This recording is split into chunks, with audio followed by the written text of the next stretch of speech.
de las filiales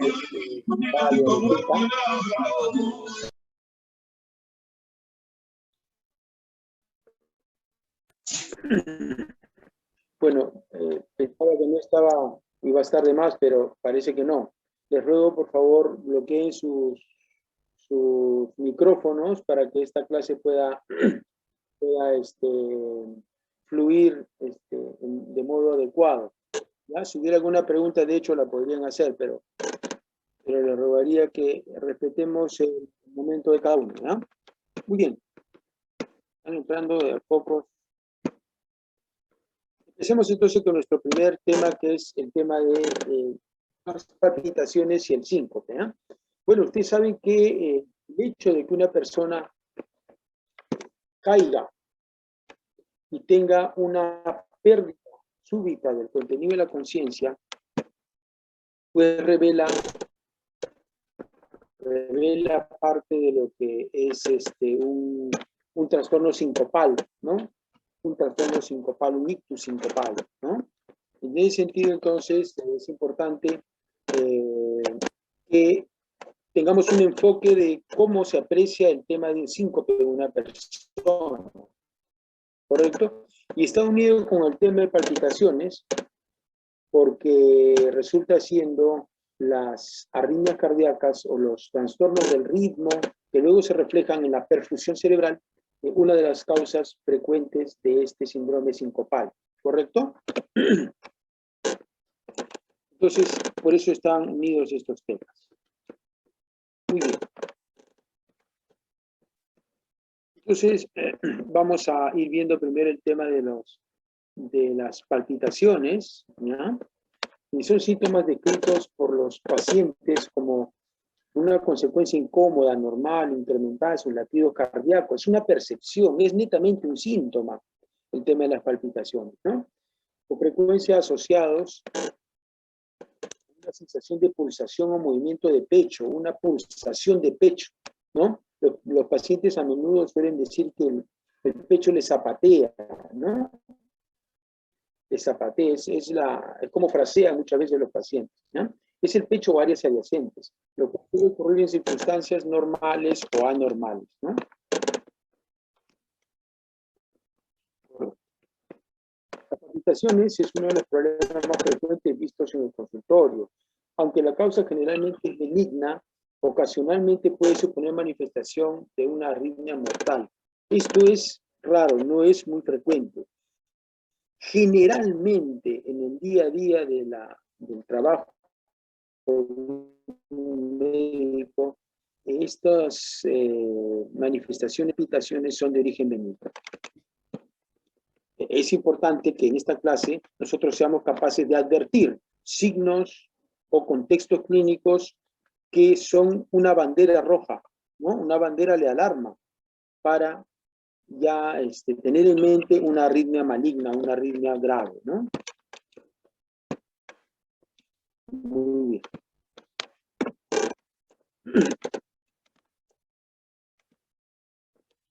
Entonces, vamos a ir acá al tema de las causas. Tenemos causas cardíacas y no cardíacas. Este enfoque es muy importante. Generalmente las palpitaciones son por causas no cardíacas. Eso es lo más frecuente. Primer frase que quiero que recuerden, por favor. Lo más frecuente es que no sean causas cardíacas. ¿Ok? Entonces vamos a tener palpitaciones, por ejemplo, por anemia, ¿no?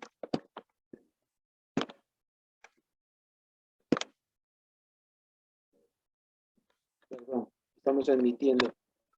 Por anemia, durante el embarazo, durante enfermedades pulmonares, ¿no? De diferente naturaleza e índole, en el feocromocitoma, una enfermedad, una tumoración que es productora de catecolaminas, fiebre, la fístula arteriovenosa, el hipertiroidismo, o trastornos de tipo hipoglicemia o hipotensión, hipovolemia, las damas que están en periodo posmenopáusico, ¿no? También las taquicardias por distorsiones de la posturalidad, ¿no? El síndrome vagovagal, por lo propio, es un síndrome algo frecuente. Descondicionamiento físico, en personas no están con el físico adecuado, ¿no? No están fitness, como dicen. Trastornos psiquiátricos como el ataque de pánico, una situación muy frecuente durante esta epidemia, durante esta pandemia ha sido observar el ataque de pánico, ¿ya? Muy frecuente, ¿ok? Entonces también causa de palpitaciones, ¿no? La depresión, los trastornos de somatización, y efectos de medicamentos, ¿no? Efectos de medicamentos como por ejemplo simpático-miméticos, ¿no es cierto? Alcohol, cocaína, heroína, anfetaminas, cafeína, bueno, el café, ¿no? El cigarrillo, la marihuana, otras drogas de diversión que utilizan muchas personas. Fármacos para disminuir el peso, ¿no? Bien, son conocidas por este efecto adverso, ¿no? Y el retiro o la suspensión de los beta bloqueadores, ¿no? El atenolol, el propranolol, ¿no? Dentro de los fármacos que pueden producir palpitaciones, muy frecuentemente los inhaladores también, no olvidemos, al salbutamol, al fenoterol, también pueden producir palpitaciones. Son las causas no cardíacas, entonces causas psiquiátricas, causas sistémicas, metabólicas, endocrinas, farmacológicas, infecciosas, ¿no? Pueden provocar palpitaciones. Y las causas de mayor riesgo son las causas cardíacas, ¿correcto? Entonces ahí tenemos problemas estructurales del corazón como problemas del miocardio, del pericardio, de las válvulas, ¿no es cierto? Cualquier enfermedad valvular puede dar palpitación, ¿no? Especialmente la aórtica y la mitral dan palpitación, ¿correcto? El pericardio enfermo, cualquiera de ellos. En insuficiencia o en estenosis podrían causarlo, ¿no? Las arritmias cardíacas primarias ya son trastornos del ritmo endógeno, ¿no? del corazón. Entonces ahí tenemos una gran variedad de arritmias que se pueden contar y describir. Merecería una clase en específico para arritmiología, pero de las más frecuentes tenemos la fibrilación auricular, la taquicardia supraventricular paroxística, la taquicardia multifocal atrial, las extrasistolias supraventriculares o ventriculares. Entonces ahí tenemos las más frecuentes, ¿no? Producen palpitaciones, ¿correcto? Una de las mortales, la taquicardia ventricular, ¿no? La taquicardia ventricular o taquicardia torsade de Pons también, ¿correcto? Son taquicardias ya malignas, ¿correcto? La taquicardia, como la fibrilación auricular, por ejemplo, sí tiene una connotación muy peligrosa porque puede causar cardioembolia. Entonces, disparar un émbolo intracardíaco hacia arterias de menor calibre que están en la irrigación cerebral o de los apéndices, ¿no? De los apéndices, de los miembros. Y causar, pues, regiones de infarto, pérdida de tejido, ¿no? Eventos cardioembólicos. ¿Quién lo da? La fibrilación auricular preferentemente, ¿ok? Bueno, eso es importante. Bueno, esto ya hemos mencionado. Etiología, lo mismo, esta es una división muy parecida a la anterior, ya lo hemos mencionado, ¿correcto?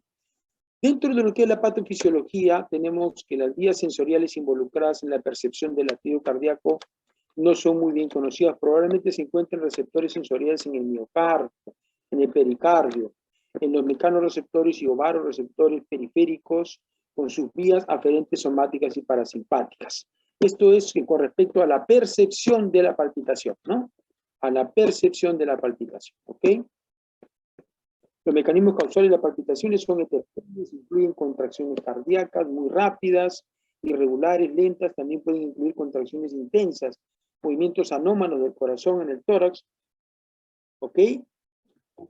Son los mismos movimientos del miocardio los que dan esa sensación. O anomalías también, enfermedades psicosomáticas, ¿no? Muy frecuentes también como causa de palpitaciones, ¿no? Como ya hemos mencionado. Debemos tener en cuenta las características de estas palpitaciones para hacer el enfoque. Si duran segundos o de repente duran minutos, ¿no? A veces duran más tiempo, ¿correcto? Pueden durar horas, a veces días, ¿no? La forma de inicio, si es súbito, si es más bien progresivo, ¿correcto? un corazón que palpita y para, ¿no? Así describen muchas veces los pacientes.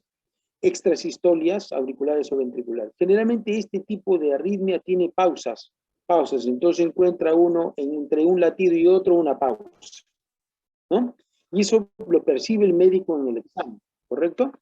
En pacientes con cardiopatías sin arritmia, insuficiencia mitral o aórtica y en sujetos normales, ¿no? También se puede sentir estas palpitaciones que duran segundos, ¿no? 1, 2, 3 segundos, nada más, ¿correcto? Esa es la característica. Ahora, cuando duran más tiempo, comúnmente son taquiarritmias sostenidas, ventriculares o supraventriculares. Estas ya tienen una patofisiología arritmogénica dentro del miocardio o si no, el sistema de conducción intracardíaca, ¿no? Ok, perdón, estamos seguimos admitiendo. Eso en el caso de cuando duran un poco más. Cuando son en segundos, pues tenemos ya generalmente los problemas valvulares, ¿no? Que duran pocos segundos, ¿ok? O si no, los problemas de extrasistolias que hemos dicho que también duran solo segundos. En la forma de inicio súbita tenemos la fibrilación, la taquicardia auricular, la taquicardia por entrada nodal, la taquicardia mediada por vía anómala o síndromes de preexcitación también le llaman, taquicardias ventriculares, las más peligrosas, una taquicardia ventricular equivalente a un paro cardíaco, ¿no?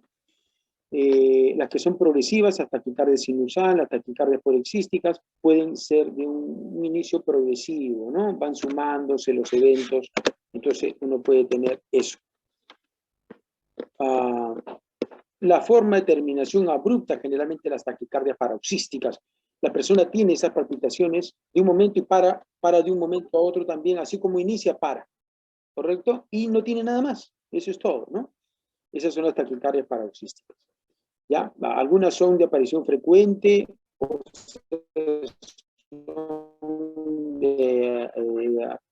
otras son de aparición, pues, muy irregular, muy eventual. Las de aparición frecuente son ya generalmente arritmias sostenidas, que obedecen a cardiomiopatia de ansiedad o pánico. ¿Correcto? También se puede observar. ¿Ok? Si me están escuchando, ¿está compartiendo bien? Por favor, háganme un feedback. Sí, doctor. Ok, sí, entonces, a veces sale un mensaje ahí de que el internet está un poco bajo. El tiempo es importante, ¿no? ¿Cuánto tiempo tiene las palpitaciones la persona?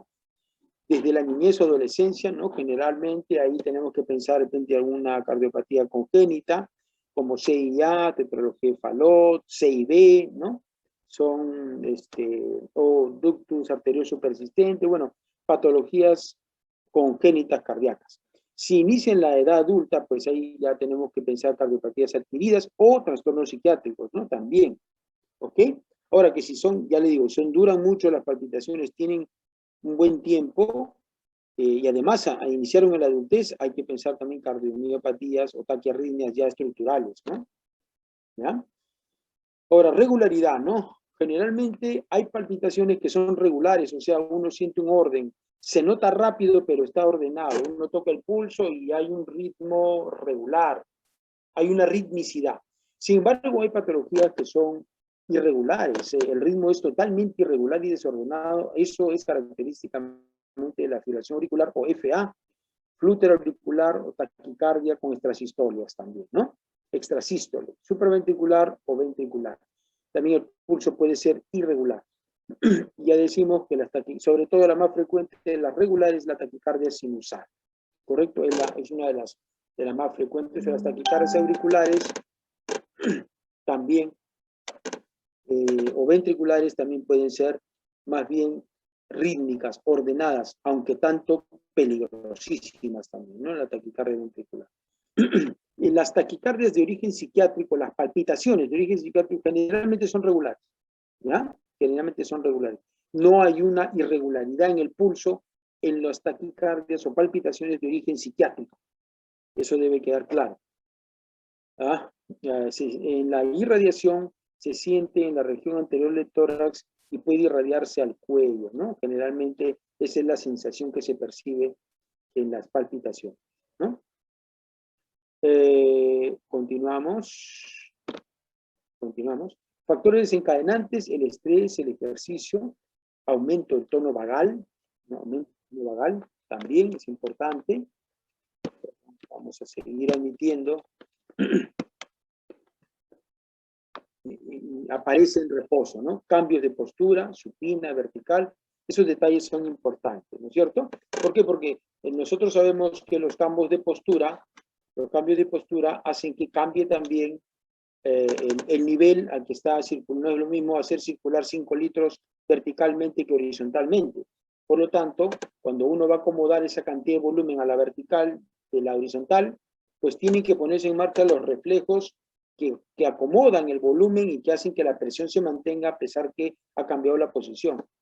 Esos mediadores, esos varoreceptores, funcionan mucho con el funcionamiento del vago, ¿no? Pues son reflejos vago-vagales, ¿ok? Entonces, a veces puede haber hasta síncopes porque no llega bien, hay una baja de presión, ¿no? Y también puede haber palpitaciones por ese motivo, ¿no? Si yo, por ejemplo, hago una maniobra vagal como pujar, por ejemplo, hacer una maniobra valsalva como pujar, y con eso mejora, ya me estoy dando cuenta que este es un reflejo que va yendo por ese lado, ¿no? Puede haber dolor torácico, disnea, síncope, bueno, son acompañantes de un proceso de palpitaciones que se pueden presentar. ¿Correcto? Entonces, continuamos. Acá tenemos entonces un pequeño cuadro de las arritmias asociadas a palpitaciones. No todas las palpitaciones son por arritmias, ya lo hemos mencionado, ¿no? Particularmente las palpitaciones de origen psiquiátrico no son por arritmias, ¿no? Pero las que sí son asociadas a arritmias, acá las estamos clasificando y caracterizando. Por ejemplo, en el caso de la fibrilación auricular, hay una causa subyacente que es una enfermedad cardíaca o pulmonar, embolia pulmonar, hipertiroidismo o también un estado posoperatorio que pueden dar lugar a una FA. Es un pulso irregular, netamente irregular, ¿no? Hay un inicio súbito, gradual, ¿no? Pero también se puede cronificar. Una persona puede estar con fibrilación por muchos años, ¿no? Y necesitaría terapia permanente. La frecuencia cardíaca puede ir de 100 a 220, miren los latidos, ¿no? Generalmente acá hay una particularidad en la FA: el latido cardíaco en el precordio es mayor que el latido en el pulso, o sea, que el pulso periférico.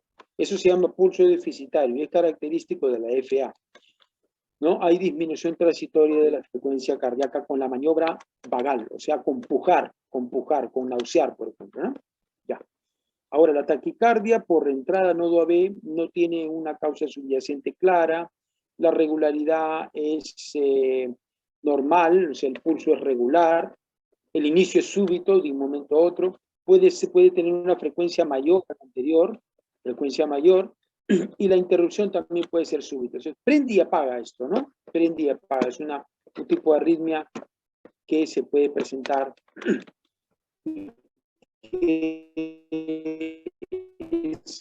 no es tan frecuente, pero no tiene ningún trastorno subyacente, le puede pasar a cualquier persona. El ritmo es regular, súbito de inicio y también interrupción súbita, y también es una taquicardia importante, hasta 250 latidos por minuto, ¿no? El flúter auricular también es otra condición que generalmente obedece a enfermedad cardíaca. O sea, esto, a diferencia de las dos anteriores, sí te necesita que el corazón esté enfermo. El pulso irregular, miren cómo la única arritmia que da palpitaciones y es irregular es la FA.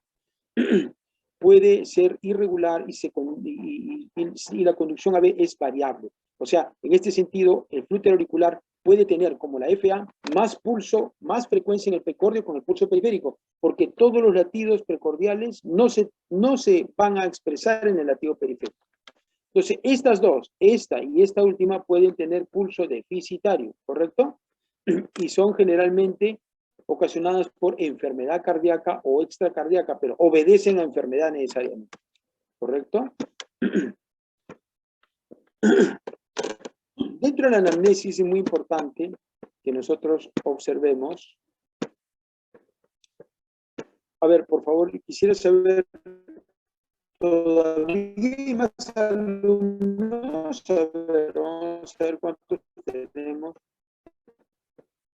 ¿Cuántos alumnos son en total? ¿O están saliendo y entrando? Bueno. Hola. Sí, doctor. Es inestable. Sí, ok. Un poco ¿Sí me escuchan? Un poco Ok. Sí, doctor. Se escucha un poco inestable, doctor. Mil disculpas. A ver, vamos a ver si... Bueno, en la anamnesis es importante que nosotros pues observemos los antecedentes del paciente, sobre todo si hay antecedente psiquiátrico, tiroideo, algún desbalance hidroelectrolítico, una hipocalemia, una hipercalemia, una hiponatremia, una hipernatremia, una hipocalcemia, una hipercalcemia, son alteraciones electrolíticas que pueden alterar el ritmo cardíaco, ¿no? Si hay cardiopatía previa del paciente o de su familia, ¿no? Si ha habido muerte súbita o ha habido cardiopatía hipertrófica congénita en algún familiar del paciente. Es así que varios pacientes jóvenes han muerto en la cancha de fútbol, ¿no? Por esta enfermedad, por una arritmia maligna. El examen físico es importante que hagamos el examen, pues aunque el paciente en ese momento no tenga palpitaciones, igual tenemos que examinar minuciosamente. La auscultación cardíaca, es importante la búsqueda del choque de punta, es importante la búsqueda de si hay soplos diastólicos o sistólicos, es importante observar si hay de repente un aumento de la matidez mediastínica en relación a un derrame pericárdico, hay que observar el pulso venoso y yugular interno, la presión arterial, por supuesto, la regularidad del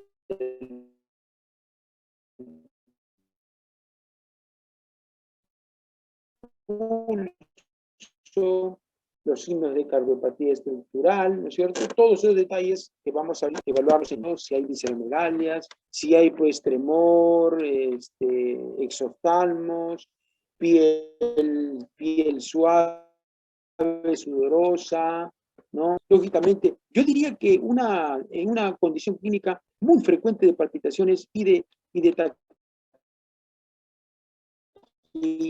taquicardia sinusal es la fiebre, ¿no? Que se presenta muchísimo, ¿no? Ahora, si hay hipoxemia, hay que vigilar si hay hipoxemia, si hay hipercapnia, si hay taquipnia, ¿no es cierto? Generalmente, entonces, cuando alguien tiene taquicardia, algo tiene la culpa de eso.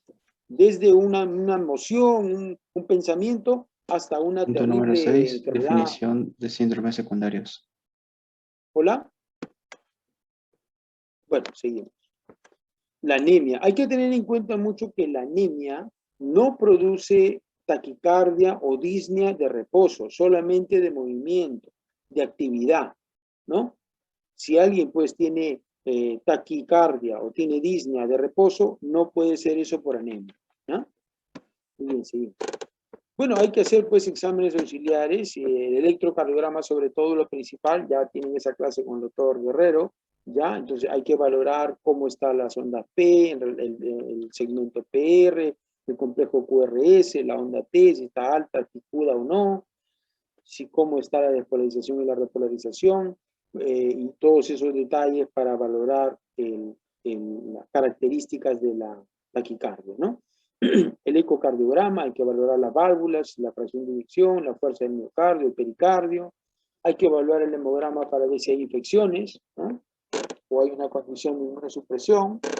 Búsqueda de los electrolitos, ya digo, potasio, magnesio, calcio, ¿cierto? Las pruebas tiroideas, muy importantes también. Ok.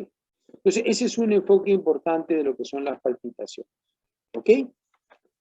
Dentro de lo que es el síncope, ¿no? El síncope. Bien. Entonces, una pérdida súbita de la conciencia, ¿no es cierto? El tono postural se pierde, es de corta duración, resolución espontánea, sin secuelas, la persona despierta sola, por sí misma, pierde la conciencia como que se apaga la luz, ¿no? Pierde la conciencia, es un momento muy breve y después recupera la conciencia, ¿no? Generalmente el concepto del síncope es que su razón subyacente es una disminución crítica del flujo sanguíneo cerebral. generalmente debida a una hipotensión transitoria, ¿no? Entonces, esto es lo que nosotros tenemos que entender de síncope para diferenciarlo de una convulsión, ¿no es cierto? O si no también para diferenciarlo de otros trastornos de tipo psiquiátrico, ¿no? Hay una recuperación espontánea, no requiere intervenciones ni reanimaciones específicas, generalmente se mencionan como mecanismos de déficit de perfusión cerebral, una súbita disminución del gasto cardíaco o de la resistencia periférica, ¿no? Estos datos, vamos a pasar al tema del cese del gasto cardíaco, ¿no? Entonces, si cesa el gasto cardíaco, si deja de inyectarse volumen del ventrículo izquierdo a la aorta, entonces esa es una suficiente justificación para que esos breves segundos haya un síncope, ¿correcto? Por cualquier razón, ¿no? O de repente que no se inyecte pues 50% más de lo que debe ser, que es la fracción de eyección, sino que se inyecte de repente a 10 o a 20, ¿no? Por un momento también es causante de eso. Disminución de la resistencia periférica, ahí vienen los síncopes neurocardiogénicos, culpa de los reflejos. Ustedes saben que la presión se mantiene por reflejos, y los reflejos neuromediados son importantes para mantener la presión cuando sobre todo uno hace maniobras de Valsalva o cuando hace más bien cambios de posición bruscos de todo el cuerpo, ¿correcto? O cuando está parado muchas horas, ¿no? O cuando está echado y de repente se para, o cuando está parado y de repente se agacha y luego vuelve a ponerse en posición ortostática, pues ahí tienen que funcionar los reflejos. Por eso que el diagnóstico de estas alteraciones de reflejos, nosotros lo hacemos preguntando específicamente por qué es lo que pasa en relación al síncope y estas posiciones, ¿no? Obstrucción del sistema vascular cerebral, lógicamente, si pues, hay una estenosis importante, muy importante, del territorio carotido interno o del territorio vértebro-basilar, pues por supuesto que va a haber una disminución de la perfusión y por lo tanto un síncope, ¿no? Ustedes saben que esos son los dos territorios que irrigan a todos los tejidos intracraneanos. Anomalías de la composición sanguínea. Si una persona, por ejemplo, en vez de tener un hematocrito de 40%, 45%, tiene un hematocrito pues de 60%, ¿no? O de 70%, y pues imagínense una sangre muy espesa, ¿no? O sea, una hemoglobina que no es usualmente en 13, sino que es una hemoglobina que está en 19. Imagínense, o sea, es un montón de elementos celulares que hacen que la viscosidad y la fluidez de la sangre y su perfusión sea muy escasa. Un elemento metabólico, ¿no? Pérdida de conocimiento brusco por reducción de la perfusión cerebral, del tono. Hay pérdida del tono muscular, la persona no se puede sostener, cae, porque pierde el tono postural, el tono muscular por completo se pierde, ¿ya? Es breve y es reversible, ese es el concepto. Causas cardíacas, arritmias, como la asistolia, la taquicardia sostenida, la fibrilación ventricular, el bloqueo AB completo, el bloqueo AB severo. Si la conducción que nace en el nodo sinusal no es capaz de pasar al ventrículo, o no es capaz de pasar en la frecuencia que se debe, pues entonces el ventrículo no va a eyectar como se debe ni en la frecuencia. Pues de estar acostumbrado a eyectar a 70 veces por minuto, que de repente eyecte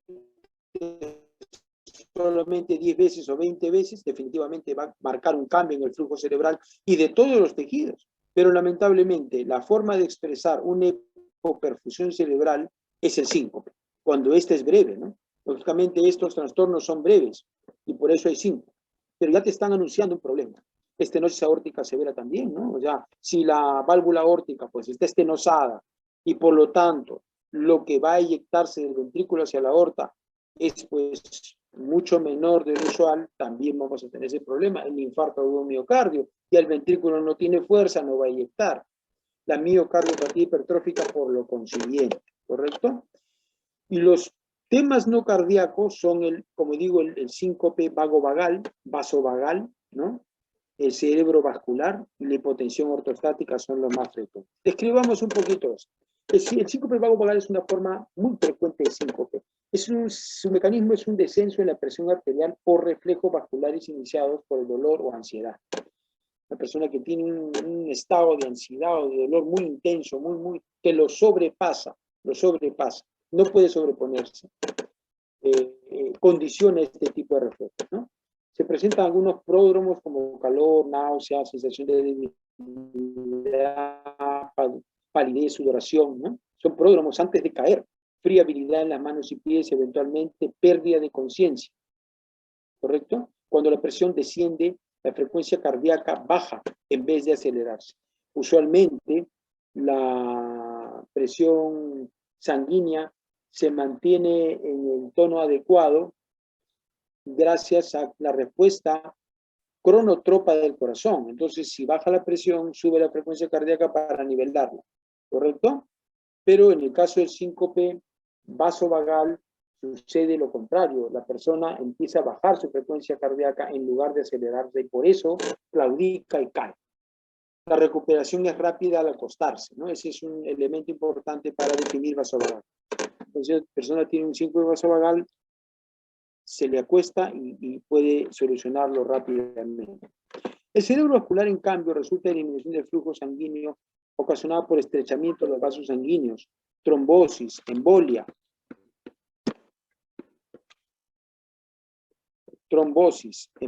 ¿no?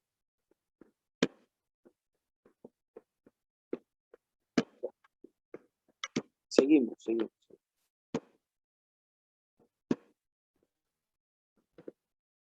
Ok. Insuficiencia arterial, insuficiencia vértebro-basilar, es el territorio posterior que irriga el tronco cerebral, los hemisferios occipitales, ¿no? El síndrome de robo de la subclavia, ¿no es cierto? Cuando pues uno mueve agitadamente un miembro superior y resulta que ese miembro superior demanda mucha cantidad de volumen, de irrigación, dejando desprovista a la arteria carótida del flujo que le conviene. Eso sucede, es el síndrome del robo de la subclavia, ¿correcto? Enfermedad de Takayasu, obstrucción carotidia. La obstrucción de una carótida solamente no causa síncope. Pero esto es importante porque a menudo se oculta la carótida para ver si tiene soplos, si está coartada, si está estenótica por ateromas. Y con esto justificar un síncope. Solamente se justificará un síncope por problema carotidio si las dos carótidas están estrechas, obstruidas. Si una sola tiene la obstrucción y la otra está permeable, no es difícil que esa sea la causa del síncope. Síncope cardíaco, a veces en posición de decúbito y no tiene pródromos. ¿Ok? Ahora, hay lesiones pues importantes que pueden causar un síncope, ¿no? Estenosis aórtica, la estenosis subórtica hipertrófica idiopática, el infarto agudo miocardio, el mixoma auricular, por supuesto, este es un tumor que está dentro de la aurícula y que cambia de posición. Y al cambiar de posición puede hacer que no entre el volumen, puede ser que, bueno, coapte pues la salida de la sangre venosa de la aurícula izquierda hacia el ventrículo y por lo tanto puede causar un síncope porque no hay un volumen adecuado, ¿no? Embolia pulmonar, taponamiento cardíaco, disección aórtica, ¿no? Imagínense que la aorta se disecte y la capa endotelial se abra pues en dos, ¿no? Y entre ellas empieza a generarse una disección como un coágulo gigante. Eso va a hacer que se estenose cada vez más, las íntimas se peguen más entre ellas, se obstruya la aorta y pues empiecen a sufrir todos los demás territorios irrigados. Por arritmia, el síndrome Stock-Adams, la prolongación del intervalo QT, pueden asociarse a un síncope. El síndrome Stock-Adams es muy importante y frecuente y se asocia a un bloqueo cardíaco. O sea, el impulso, el latido que nace en la aurícula no pasa al ventrículo porque está bloqueado. El nodo AB está bloqueado. Y por eso se llama síndrome de síncope por bloqueo AB completo. Y también le dicen síndrome Stokes-Adams, ¿correcto? Ese es el tema. Por eso es muy importante que en las personas de síncope uno valore los signos vitales. Hay que tocar, ¿no? Y ver un electrocardiograma. Lo característico del síndrome de bloqueo cardíaco es ver que el intervalo PR está muy prolongado, más de 20 milímetros. Más de 20. Más de 20 milímetros. En ancianos es frecuente el síndrome de seno enfermo. El seno carotídeo se enferma y la persona puede ir de las taquicardias a las bradicardias severas, ¿no? Es un problema. Ustedes saben que el latido inicia en el seno sinusal y este seno se puede enfermar y se llama Sick Nodule Syndrome o síndrome seno carotídeo, síndrome seno sinusal. Entonces, puede provocar síncope también, ¿no? El mal funcionamiento de marcapaso también, por supuesto, ¿no? Sí. Dentro del síncope vascular tenemos el idiopático posicional, que también puede provocar, una persona que está parada por 2 o 3 horas puede tener un síncope, ¿correcto? Posicional, ¿no? O si no, al estar largo tiempo de pie o al estar echado o sentado y luego incorporarse, también puede aparecer, ¿no? Es un síncope idiopático posicional. Inclusive puede dar solo un mareo, que es un presíncope, nada más, ¿no? A menudo muchísimas personas confunden este síndrome presincopal, o sea, ni siquiera deben desmayarse, pero tienen una especie de mareo, como que se va a apagar la luz, una inestabilidad en todo el cuerpo, al pasar de una posición de inclinación o de echado a parado, ¿no? ¿Correcto? O de inclinado a erecto, ¿no?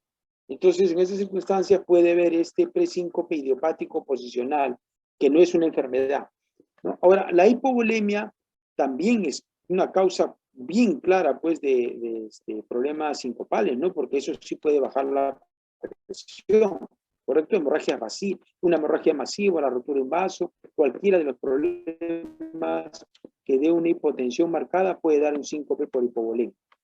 Son síncopes vasculares, ¿correcto? Fármacos, diuréticos, hipotensores, fenotiazínicos, antidepresivos tricíclicos, sildenafilo, esa pastillita que toman para tener una buena erección los caballeros, pues también provocar síncope, porque son vasodilatadores potentes. Los nitritos, los ganglioplégicos también, ¿no? Son nitritos, entonces todos esos medicamentos pueden causar síncope, porque dan hipovolemia, dan vasodilatación. Neurológico, por alteración de la regulación autonómica de la tensión arterial. Neurogénicos, ¿no? Son neurogénicos. Una persona, por ejemplo, que le ponen anestesia general, sobre todo raquidia, pueden tener anestesia raquidia, también bloquean los nervios y entonces pierden la compensación neurogénica de la presión, que pueden tener un síncope también, ¿no? ¿Correcto? Síndrome seno carotídeo enfermo, también ya lo hemos dicho, ¿no? Que ya ese seno carotídeo ya no genera ni responde a los elementos periféricos como debe ser, ¿no? Entonces puede generar un síncope, ¿no? También. Si gira la cabeza, dice, la hipotimia se produce al girar la cabeza, al mirar hacia arriba, al ponerse collares apretados, al apretarse el cuello con la camisa o al afeitarse. Entonces es el seno carotídeo que está enfermo, ¿correcto? Tiene un problema y cuando se presiona sobremanera puede provocar tal bradicardia que puede provocar pues un síncope, ¿correcto? Cuando ustedes masajean el seno carotídeo pueden hacer que la frecuencia cardíaca baje. Si lo aprieta demasiado, pues por síndrome de seno carotídeo puede haber síncope también, ¿correcto? Seguimos. ¿No? Entonces, diferencias entre un síncope y una convulsión, ¿no? Un Stokes-Adams, por ejemplo. Stokes-Adams es también un cuadro sincopal, es decir, pertenece a este grupo. Pero esto es importante porque a veces no se sabe qué pasó, convulsionó o tuvo síncope, ¿no? Y son mecanismos totalmente diferentes. El síncope no tiene aura, o sea, no tiene un pródromo, alguna situación que haya sucedido como luces, como elementos auditivos, como imágenes, ¿no? No tiene movimientos convulsivos, o sea, no tiene esas mioclonías, esas sacudidas, ¿no? no tiene relajación de esfínteres el síncope, ¿ya? Y no tiene esa confusión o sueño posictal, o sea, después del evento no tiene sueño, no se queda ahí un rato, ¿no? Sin responder o prefiere estar, aunque ya despertó, prefiere estar echado o duerme 1 hora, 2 horas. En cambio, la convulsión sí tiene una aura, generalmente pueden ser imágenes, luces, imágenes, movimientos convulsivos, son mioclonías, son sacudidas de parciales o de todo el cuerpo, relajación del esfínter de la persona por una convulsión puede defecar, puede miccionar involuntariamente y puede haber un estado después de la convulsión, la persona pierde conciencia, pero queda, a pesar de estar despierto ya, queda con una sensación de estar apagado, sin pilas, y necesita cargar las pilas por unas horas de sueño, ¿no? El síndrome Stokes-Adam es un tipo de síncope, y es la pérdida de conocimiento súbito, mayormente transitorio, por asistolia, fibrilación ventricular en presencia de bloqueo auriculoventricular completo. O sea, los impulsos del nodo sinusal, la aurícula, no pasan al ventrículo, está bloqueado. El ventrículo, por su afán de querer latir a 70 por minuto como debe ser, lo que provoca es un fenómeno en el cual de estar latiendo 20 o 30 veces, empieza a querer generar más impulsos y puede irse hasta la taquicardia ventricular. El problema es que no es lo mismo que lata 70 veces por minuto en nodo sinusal que el ventrículo empiece a latir así, ¿no? El ventrículo empieza a latir cuando empieza a generar su propio impulso, el ventrículo puede ir de 20 latidos por minuto hasta 200. Entonces, y eso, cuando el ventrículo pues empieza a latir mucho más frecuentemente, pues ya no tiene fuerza para inyectar sangre. O sea, solo tiene electricidad, pero ya no tiene fuerza mecánica. Entonces, la persona colapsa, ¿correcto? Muy bien. Pues tenemos en clasificación, como resumen, síncope mediado neuralmente, ya hemos dicho, los reflejos, el reflejo vagovagal, ¿ok? Hemos dicho que está también el reflejo carotidio, ¿correcto? Son neuroreflejos. Hipotensión ortostática, que tiene también que ver un poco con los neuroreflejos, pero en realidad un problema de hipovolemia acá hay hipovolemia sobre todo. Arritmia cardíaca, bueno, ya hemos dicho, la fibrilación auricular, la taquicardia ventricular, la taquicardia reentrada de nodo AB, ¿ya? La enfermedad estructural, las bradicardias también están acá, ¿no? Las bradicardias severas o bloqueo AB completo también dan 5. La enfermedad estructural cardíaca, ya hemos dicho, las enfermedades valvulares, el miocardio, pericardio y las enfermedades de la transmisión primaria, ¿no? Sobre todo taquicardia supraventricular o taquicardia ventricular. Y enfermedad cerebrovascular también, ¿no? Ya hemos dicho que el bloqueo del territorio arterial o el territorio vértebro-basilar. ¿Seguimos? Bueno, acá tenemos pues dentro de los síncopes neuralmente mediados, ¿no? El vago vagal, ya hemos dicho de qué se trata esto. La persona que tiene una baja de presión, en lugar de acelerar la frecuencia cardíaca, la baja. Entonces ahí se regenera un síncope, ¿no? ¿Qué hay que hacer? Hay que echarlo, ¿no es cierto? Para que pueda recuperar su presión. Hipersensibilidad al seno carotidio, hemos dicho, cuando se cierra, se masajea, o sea, presiona demasiado el seno carotidio, que está en el cuello, en el triángulo seno carotidio, pues también puede haber un síncope, ¿no?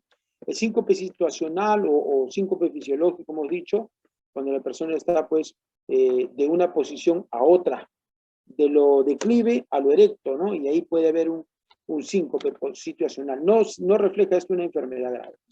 Y la neuralgia glosofaringea también, ¿no? O sea, es una característica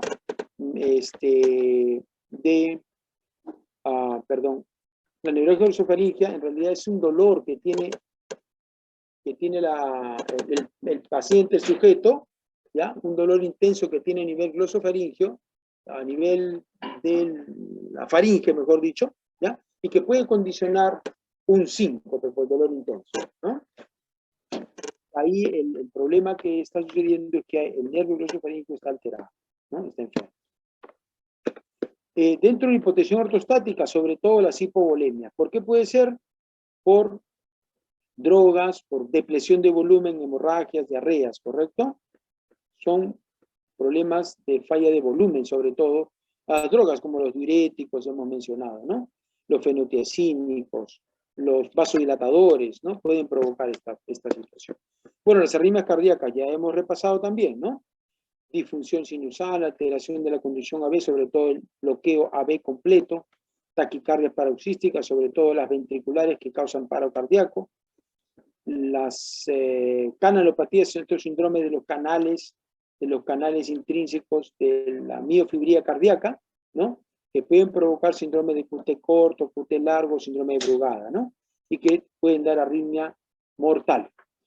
La disfunción de marcapaso también. Alguien tiene un marcapaso y lo tiene porque generalmente, seguramente ha sido tratado por un bloqueo AB completo. El impulso de la aurícula no puede pasar al ventrículo y por lo tanto hay un colapso de la presión. Entonces a esta persona se le pone un marcapaso. Y ese marcapaso va a hacer que macheen, que tengan ya una relación adecuada el impulso de la aurícula con el del ventrículo. Pero en realidad es el marcapaso quien va a dar el nuevo impulso y va a suplir, va a reemplazar al impulso del nodo sinusal, ¿no? Entonces, si este marcapaso está mal regulado, pues va a pasar lo mismo, ¿correcto? Bien. También tenemos enfermedad estructural cardíaca o cardiopulmonar, ya hemos mencionado, 4% de los casos, ¿no? 4% de los casos, enfermedad pues como el infarto de miocardio, miocardiopatía obstructiva, el mixoma auricular, la disección de aorta, el taponamiento cardíaco, una enfermedad grave, ¿no? Grave, pericarditis constrictiva también, hipertensión pulmonar, pues son en realidad, no tienen mucha frecuencia, menos de 4%, ¿no? Las arritmias cardíacas, 14%, la hipotensión ortostática, solo un 14%, y las medialmente neurogénicas, las neuralmente mediadas, son las que tienen más frecuencia en lo que se refiere a los síntomas, ¿correcto? Así es, ¿no?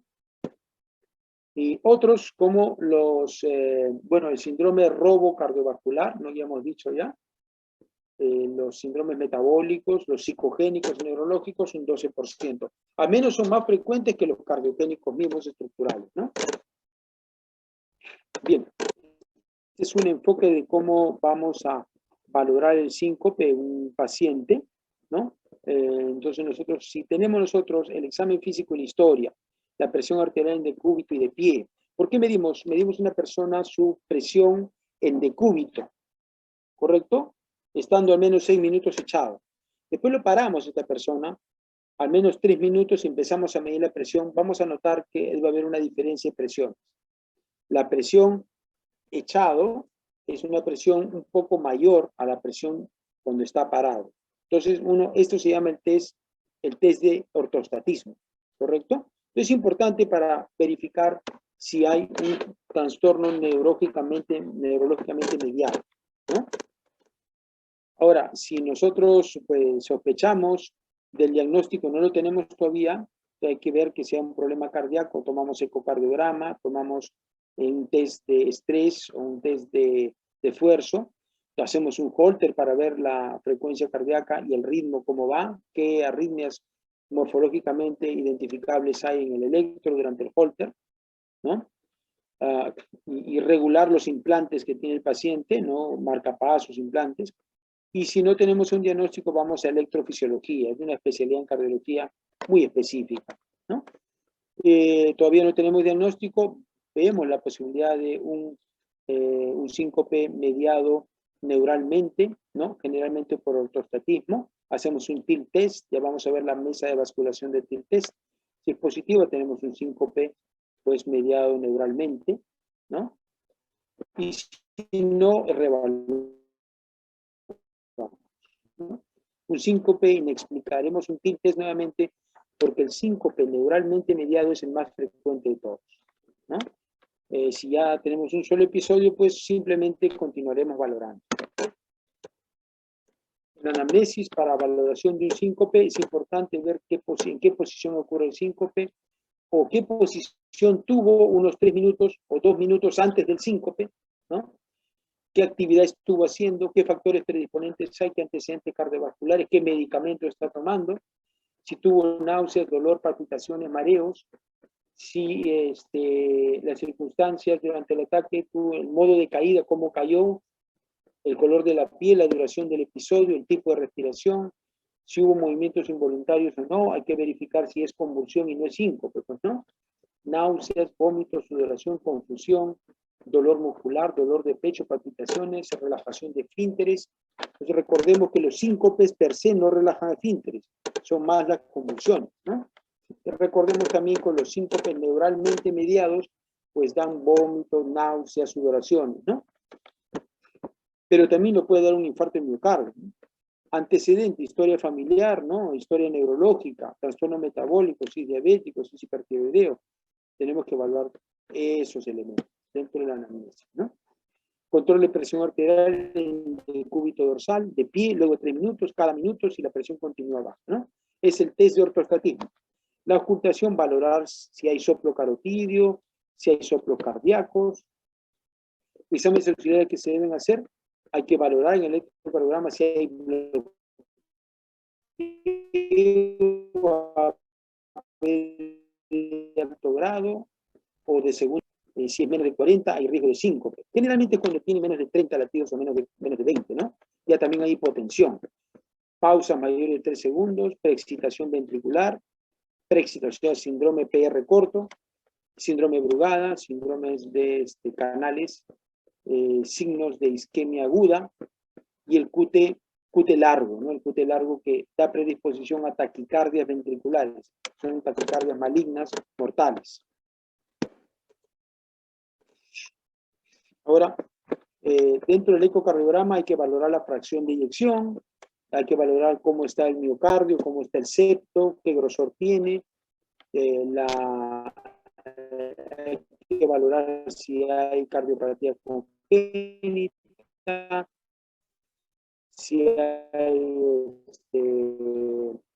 tetralogía de Fallot, si hay comunicación intraauricular o interventricular. Hay que valorar si las válvulas están enfermas o no, son insuficientes, si están estenóticas. Hay que valorar si hay tumores intracardíacos primarios o metastásicos. Hay que valorar si la aorta está disectada, si hay disección de aorta, o si hay enfermedad isquémica cardíaca, ¿no? El test del ejercicio es una prueba importante para valorar, pero hay que hacerla en situación de sumo control, en condiciones muy controladas, un protocolo muy controlado porque es muy peligroso, ¿correcto? El test de ejercicio, ¿ya?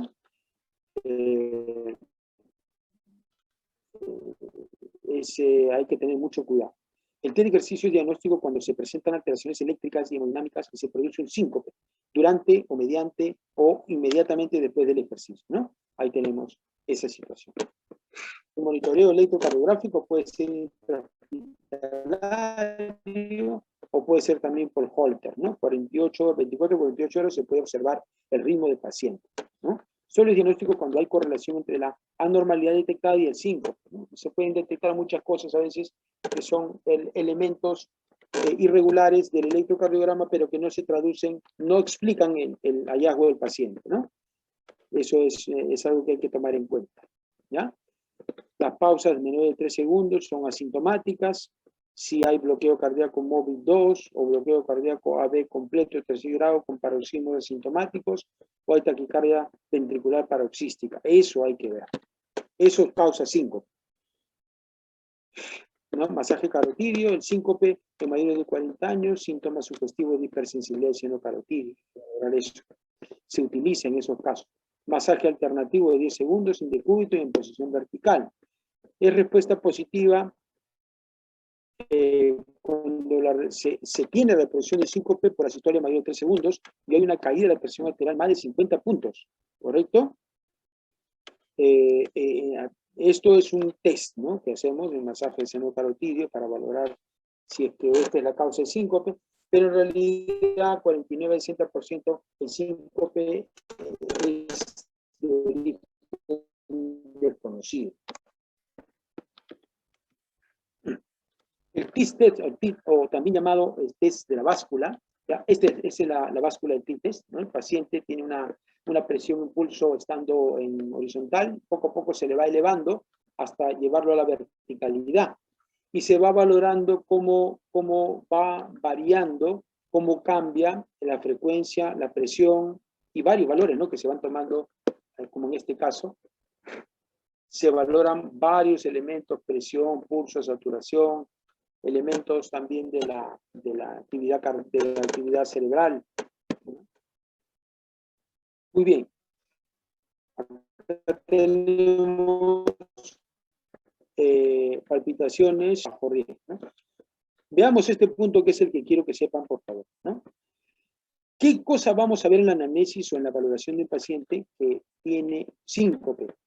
Si hay dolor de pecho y es compatible con síndrome coronario agudo, o sea, con enfermedad coronaria, sin dolores al ejercicio, si hace sudar al paciente, si es sudoración fría, si el paciente tiene náuseas, si ese dolor se irradia la mandíbula, correcto, si mejora con un poco de isorbide. Esos elementos son característicos del dolor compatible con síndrome coronario agudo o dolor de coronario.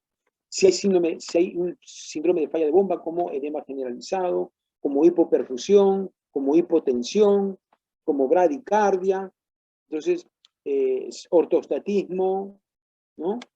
Congestión pulmonar, entonces si hay evidencia de falla de bomba, o sea, el paciente pierde perfusión, ¿no es cierto? Si hay enfermedad valvular moderada o severa, o sea, el paciente cuando uno lo oculta tiene soplo sistólico, diastólico y además tiene un tril, ¿no? Un frémito. Entonces, esos son signos de alarma frente a alguien con síncope, ¿no? Si el electrocardiograma es compatible con isquemia cardíaca o el QT tiene más de 500 milisegundos, o hay un bloqueo trifascicular, o pausas de 2 a 3 segundos, o frecuencia cardíaca entre 40 y 60, hay que parar la oreja y abrir los ojos. Si hay fibrilación auricular o si tiene taquicardia ventricular no sostenida, asintomática, ¿no? O sea, si tiene esas alteraciones en el ritmo, hay que tener mucho cuidado, ese paciente es de alto riesgo. Finalmente, si tiene falla de marcapaso, ¿no? Si tiene falla de marcapaso, o si tiene falla también en el territorio descendente anterior, ¿ya? Si un bajo riesgo, pacientes que tienen síncope pero tienen menos de 50 años, no tienen ningún antecedente, ¿ya? No tiene enfermedad cardiovascular, síntomas consistentes con síncope neurocardiogénico, generalmente neurocardiogénicos son los más frecuentes, pero los más inofensivos, ¿ya? Examen cardiovascular normal, electrocardiograma normal, esos son los que tienen bajo riesgo, ¿ok? Bien, vamos a pasar entonces a nuestra siguiente clase porque tenemos poco espacio. Hasta ahí.